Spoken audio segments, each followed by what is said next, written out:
우리 하나님 말씀 같이 보겠습니다. 고린도전서 11장 말씀입니다. 고린도전서 11장 23절부터 26절 말씀 보겠습니다. 23절부터 26절 우리 한 목소리로 읽습니다. 시작. 내가 너희에게 전한 것은 주께 받은 것이니 곧 주 예수께서 잡히시던 밤에 떡을 가지사 축사하시고 떼어 이르시되 이것은 너희를 위하는 내 몸이니 이것을 행하여 나를 기념하라 하시고 식후에 또한 그와 같이 잔을 가지시고 이르시되 이 잔은 내 피로 세운 새 언약이니 이것을 행하여 마실 때마다 나를 기념하라 하셨으니 너희가 이 떡을 먹으며 이 잔을 마실 때마다 주의 죽으심을 그가 오실 때까지 전하는 것이니라. 아멘. 우리 먼저 기도하겠습니다. 오늘도 주의 사랑하는 백성들 그 심령을 깨워 주님 전으로 불러주시며 이 하루에 성도의 삶을 위하여 이 말씀을 주시는 은혜를 인하여 감사드립니다. 주님께서 나를 위하여서 찢기신 그 몸과 흘리신 그 피를 기념하며 아니 증거하며 살아갈 때에 저희들의 삶의 모습을 바라보시면서 우리 하나님 아버지 기뻐하시는 복된 삶이 되게 하여 주시옵소서. 이 시간에도 마음 문을 열고 주 말씀을 받게 하여 주시고 마음 문을 열고 순종할 수 있는 결단의 시간이 되도록 축복하여 주시옵소서. 감사드리오며 예수님의 이름으로 기도하옵나이다. 아멘. 저도 좀 어떻게 루틴처럼 습관처럼 기도를 마치는 거 아닌가? 기도를 하고 나면은 감사드리며 예수님의 이름으로 기도합니다가 꼭 들어가요. 뭐 애지간하면 들어갑니다. 그냥 내 입에 붙어 있어요. 그래서 이거 습관처럼 뱉어지는 감사 아닌가? 그래서 바꿔보려고 했는데 아무리 생각해도 감사할 것밖에 없더라고요. 그저 부족한 것을 위해서 우리 주님께서 그 희생을 다 감당하셨다는 자체만으로도 감사한데 그것을 믿는 마음을 주시고 그것을 흉내라도 낼 수 있도록 주님을 위하여서 순간이라도 드릴 수 있도록 이렇게 기회를 주신 것이 정말 감사하고 제가 알고 있는 단어들과 입술을 통해서 할 수 있는 말이 많고 할 말 많은데 하나님 앞에 그 뜻을 구하며 기도할 수 있는 존재라는 것이 감사해요. 그래서 그냥 기도의 끝에는 항상 제 마음을 그렇게 표현합니다. 감사드립니다. 감사드립니다. 주님을 믿게 되고 또 주님의 이름으로 기도할 수 있는 이 놀라운 영광을 그저 감사합니다. 기도 드리면서 마치면서 갑자기 이런 생각이 들었습니다. 우리 오늘 하루의 삶 가운데서도 기도의 결론이 아니라 삶의 결론, 저희들의 삶의 종점에 감사할 수 있는 그 이름 예수 그리스도가 오늘도 동행할 수 있기를 바랍니다. 어제까지 그 사도 바울이 고린도 교회에 만연해 있는 그 우상의 제물에 대한 고민들을 해결할 수 있도록 그렇게 말씀을 나누었죠. 사회적인 그러한 분위기 속에서 우상 앞에 드려졌던 제물들이 시장 앞에 나와 어쩔 수 없이 그런 것들을 사서 먹고 살아갈 수밖에 없는 고린도 지방의 지역의 사회적 특성에 대하여서 묻지 말고 먹어라. 그렇지만은 그것이 우상 제물이라고 하는 것을 말하거든 알게 하거든 그가 시험 들지 않도록 절제해라, 참아라, 먹지 않아도 살 수 있다는 것이죠. 그래서 이 우상 제물에 대해서는 오직 무엇을 하든지 뭐 살든지 죽든지라고 하는 사도 바울의 고백도 있지만은 먹든지 마시든지 하나님의 영광을 위하여 하라. 내 입맛에 맞추지 말고 내 식성에 맞추지 말고 사람에게 맞추지 말고 하나님의 영광을 위하여서 먹고 마시라. 이게 아주 중요한 삶의 기준을 정해 주셨습니다. 오늘 11장에는 두 가지 큰 주제를 말씀하고 있는데요. 예배와 성찬입니다. 예배와 성찬은 떨어질 수 없죠. 우리 교회의 두 개 큰 기둥은 뭐냐면은, 교회라고 하는 것이 그 인정받는 기준은 무엇이냐? 거기에 예배가 있느냐? 거기에 성찬이 일어나고 있느냐? 또 다른 면에서는 그 예배를 하나님 앞에 올려드리는 우리의 드림이라고 한다면은, 예배가 드려지면은 하나님께서 우리들에게 맡기신 사명을 감당하느냐? 그것을 이제 우리 복음을 증거하는 일이라고 합니다. 그래서 예배가 하나님 앞에 드려지고 삶 가운데 복음이 증거되어지느냐, 이것이 예배가 드려지느냐 성찬이 나타나느냐, 이렇게 표현될 수 있기도 합니다. 예배에 대하여서 한 가지 기준을 말씀하고 있는데요.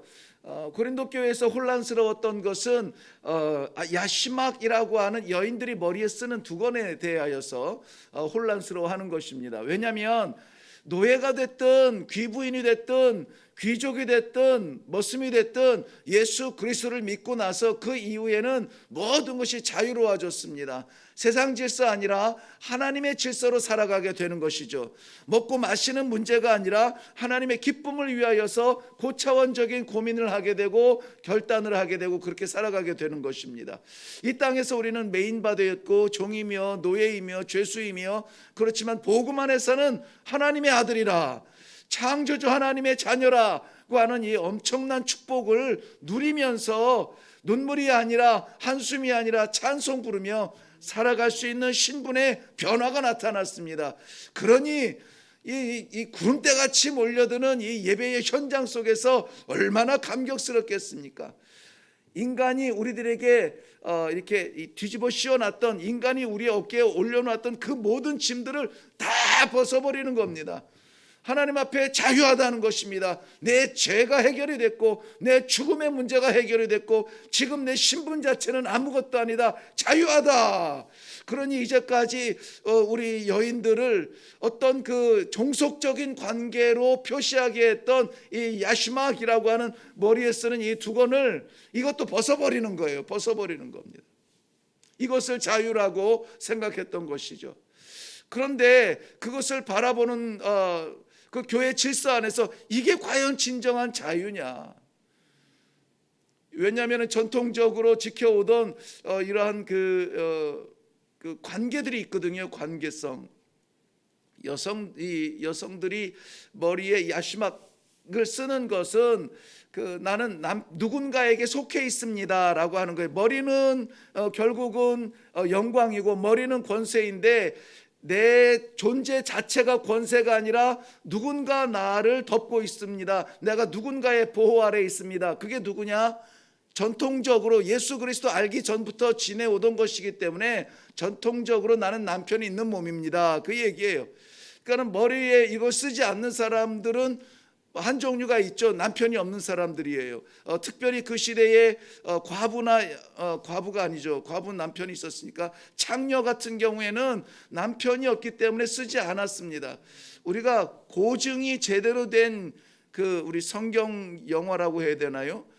그런 성서의 배경으로 된 영화들을 보면은, 고증이 제대로 된 영화를 한번 유심히 보면은 대부분의 여인들이 쓰고 있는데 안 쓴 여인이 있어요. 성경에서 나오는 그러한 창녀들도 복음을 받고 예수 그리스도 안에서 용서함을 받고 그러한 과정들이 있죠. 그러한 것을 보면은 머리에 쓰지 않은 여인들이 있단 말이죠.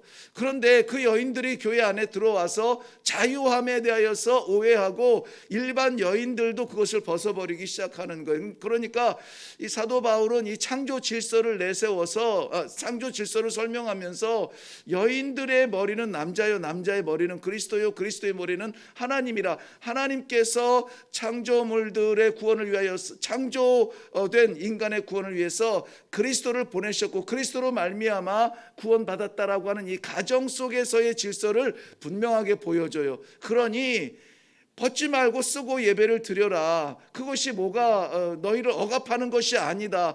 그리스도 안에서 너희 모두는 다 동일하지만은 지켜오던 전통을 깨트리면서까지 문제를 일으키지 말라는 것입니다. 주장하지 말라는 것입니다.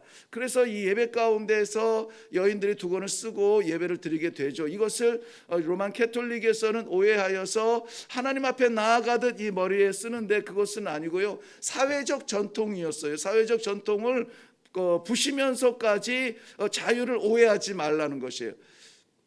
그게 오늘 본문은 아닌데, 자, 그리고 나타나는 것이 뭐냐면은 그 예배 가운데 반드시 드려져야 되는 만찬, 주의 만찬, 즉 우리가 생각하는 성찬인데요. 당시에는 주의 만찬이라고 그렇게 이해가 되어졌습니다. 이것에 대한 오해도 있어요. 왜냐하면은 예배드리기 위해서 사람들이 이제 모여들어서 그 믿음의 공동체 안에서 예배를 드리게 되죠. 먼 사람도 있고 가까운 데 있는 사람도 있고, 지금처럼 예배에 처소가 많다면은 가까운 곳에 가서 예배를 드리면 됩니다. 무리함이 없어요. 그런데 그 당시는 그렇게 많지 않아요. 어떤 사람은 제 시간에 갈 수도 있고, 어떤 사람은 나머지를 다 하고 가야만 되는 사람도 있고, 귀족들 같은 경우에, 상전들 같은 경우에는 언제든지 원하는 시간에 움직일 수가 있죠. 그들 가운데 그리스도의 복음을 받고 예배에 동참하는 사람들은 그저 늘 언제든지 갈 수 있습니다. 그리고 그 집의 하인들 같은 경우에는, 하인들은 집을 정리를 다 하고 일을 다 한 후에야 갈 수 있죠. 문제는 뭐냐면은 모였을 때 성도들과 나누는 만찬이에요. 모여서 식사를 나누는 것도 고린도 지역의 사회적인 어떤 그 풍습인데요. 예수 그리스도께서 명하신 것도 있거니와 믿음의 공동체가 모였을 때에 이 만찬을 나누는데, 귀족들은 그냥 뭐 좀 싸줘라, 이것 좀 더 줘라, 우리 이거 많이 있지 하고 그냥 챙겨주는 걸 가지고 가면은 돼요. 그런데 노예들이나 종들 된 신분으로서는 그것들을 마음대로 취할 수가 없는 것이죠. 허락을 받아야 되는 것이고, 매번 모일 때마다 그럴 수도 없고, 참 난감한 그러한 경우가 있습니다. 자, 그리스도의 공동체로 모여서 예배를 드리는 현장에 먼저 모인 사람들이 어서 오시오, 잘 있었어 하면서 교제를 하면서 음식을 나눕니다. 음식을 나누는데, 우리 집은 이게 유명하고 이것이 이번에 잘 됐습니다 하고 자기들이 쌓은 것들을 이제 막 내놓고 같이 먹고 마시고 합니다. 이것이 음식을 먹는 즐거움이 되었습니다. 주님께서 기념하라고 기억하라고 하신 그 의미를 잃어버리고 즐거움이 됐어요. 나누고 먹고 마시고 심지어는 취하기까지. 그래서 성경에서는 성찬에 대하여서 말씀하실 때에 너희 몸을 살피고 먹으라 그랬어요. 이거 성찬의 뜻을 알지 못하고 먹는 것은 너희의 죄를 먹고 마시는 것이다. 이것은 배부르고 취하자고 먹는 것이 아니라 뭔가를 기념하기 위한 우리 주님의 제정하신 명령인데, 그것을 취하면서 배부르게 토하면서 먹고 취하면서 먹고, 그렇게 되면 나중에 온 사람들은 어떻게 되죠? 어쩔 수 없이 늦게 와야 되는 사람들은 와서 입만 다시는 거죠. 쩝쩝거리면서 구경하면서 다 떨어진 음식 찌꺼기 치우고, 그리고 나서 온전한 예배가 되겠냐고요. 그러니까 하나님께서 예배를 통하여서 우리들에게 주신 만족과 기쁨과 영광과 찬송이 있습니다. 그런데 그것들을 우리가 즐기느라고 채우지 말라는 것이에요. 우리 예배라고 하는 것이 하나님 앞에 올려드리는 감사와 영광이지, 우리 누리고 우리 채우고 우리 만족하느라고 그렇게 만들어 변경시키지 말라는 거예요. 예배가 변질되었고 그 의미가 변질되었습니다. 제일 중요하게 변질된 것이 성찬의 의미예요. 오늘 성찬의 의미에 대해서 말씀하고 있습니다. 성찬은 예수 그리스도의 완전하신 희생을 기념하는 것입니다. 기념하고 기억하고 증거하는 것입니다. 이것은 지금은 1년에 4차례 3차례 이렇게 교회마다 다르지만은 당시에는 모일 때마다 이 일을 했어요. 너희가 이것을 먹을 때마다 나를 기념하고 이것을 마실 때마다 나를 증거하라. 이 주님의 명령이었습니다. 지금 이제 성찬이 다가오는데요. 뭐 길거리에 예전에는 그것이 막 굉장히 이 두근거림이 있었는데 길거리에 막 높은 타워를 세우고 거기에 막 울긋불긋 이 전등을 달고 뭐 시청이나 뭐 이런 관공서나 공원이나 이런 데 보면은 이 뭐 불을 반짝반짝 해놓고 기쁘다 구주 오셨네 뭐 그랬던가 뭐라고 썼던가 아무튼 막 이렇게 써서 다가오는 성탄절에 대하여서 미리 이렇게 막 이 기분을 막 내고 있는데 왠지 기분이 안 나요. 왜 기분이 안 납니다. 왠지 기대가 되질 않아요. 왜냐하면은 이 성탄이라고 하는 거, 주의 오심에 대하여서 성육신의 그 마음과 그 은혜는 우리가 기억해야 되지만 어느 한 날을 지정해서 주님의 탄생을 우리 생일 축하하듯이 탄생을 축하하라, 이거 아무 성경 어디에서도 말하지 않았어요. 예수님도 그것을 말하지 않았어요. 예수님도 자기가 태어나신 그날을 축하받을 자격이 있지만은 그렇게 말하지 않았습니다. 그런데 예수님이 제정하신 법이 무엇이냐? 성찬이에요. 희생이며 헌신이며 드림이며 십자가에 올라가실 것을 아시고 이것을 기억하라, 기념하라. 내가 얼마나 너희를 위하여서 고난당했는지 이것을 기억하라는 것이 아닙니다. 오직 이 한 길이라는 것입니다. 내가 곧 길이요 진리요 생명이니 나로 말미암지 않고는 아버지께로 올 자가 없다라고 하는 그 진리의 말씀을 다시 되새기고 있는 것입니다. 아버지 앞에 나아가기 위하여서 우리의 모든 이 감춰진 것까지라도 씻겨지기 위해서 딱 하나밖에 없다. 내 몸이 찢겨지고 내 피가 쏟아져야 되는데 이것 말고 다른 것 가지고 치장하지 말라. 다른 것 가지고 위장하지 말라. 오직 이 길을 걸어갈 때에 단 하나 필요한 것, 십자가에 나의 뜯긴 몸이요 나의 흘린 피다. 이것을 기념하라, 기억하라, 그리고 증거하라. 오늘 이 본문 가운데 굉장히 중요한 말씀이 있습니다.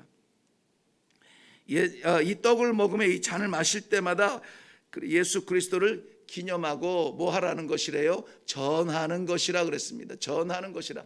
전하라는 말은 무엇입니까? 전도하라고요? 전도해서 숫자 채우라고요? 그것이 아니라 내가 살아난 이 생명의 근원이 어디에 있는지 자랑하라, 증거하라는 것입니다. 나 사는 것으로 만족하지 말고 그 십자가 보혈의 은혜를 누리는 것이 나 혼자로 만족하지 말고 그것을 나누라는 것이에요. 다른 사람도 살아나야 되지 않겠느냐는 것이죠. 살려라는 거예요. 그러므로 성찬의 의미는 살아나는 것이 아니라 살리는 것입니다. 예수님께서 십자가에 달리심으로 말미암아 자신이 죽고 자신이 부활하고 자신이 승천하는 것으로 만족하지 않으셨어요. 그것을 바라보는 자마다, 그것을 믿는 자마다, 그 길을 따르는 자마다 누구든지 저를 믿는 자마다 멸망치 아니하고 영생을 얻게 하려 함이라. 우리도 그것 때문에 살아났어요. 우리도 그것 때문에 소망을 갖는 것입니다. 그러므로 기독교 십자가의 정신, 이 성찬의 정신은 나 구원받았다고 만족이 아니에요. 우리 주님께서도 이것을 기억하라 해서 멈추지 않았습니다. 이것을 기념하라 해서 멈추지 않았습니다. 마지막 우리 주님 앞에 설 때까지 이것을 전하는 것이라. 어떻게 전해야 됩니까? 증거해야죠. 삶 가운데 나타내야죠. 예수의 피로 인하여서 우리가 살아났다면 우리도 그 피가 흘러나가야 되겠죠. 예수의 살이 뜯겨져서 우리가 나음을 받고 치유함을 받고 죄에서 사망에서 생명으로 옮겨짐을 받았으면 우리도 나누어야죠. 쪼개져야죠. 우리도 억울해야죠. 우리도 나누어져야죠. 오늘 하루에 우리의 삶은 성찬의 삶을 살자고 하는 것은 너무 교만일까요? 아니, 우리 주님께서 기대하시고 기뻐하시는 삶일 수가 있습니다. 그러므로 사랑하는 성도 여러분, 오늘 하나님께서 파송하시는 자리마다 우리 주님께서 가르셨던 그 십자가의 길, 그 희생과 그 나눔과 그 드림이 우리의 삶의 현장이 되어서 나를 통하여서 누군가 생명을 얻고, 나를 통하여서 누군가 죄사함을 받고, 누군가 복음을 받고, 누군가 동일하게 하나님의 나라를 볼 수 있는 복음의 통로가 다 되시기를 주님의 이름으로 축원합니다. 성찬은 떡을 쪼개고 잔을 마시는 것이 아닙니다.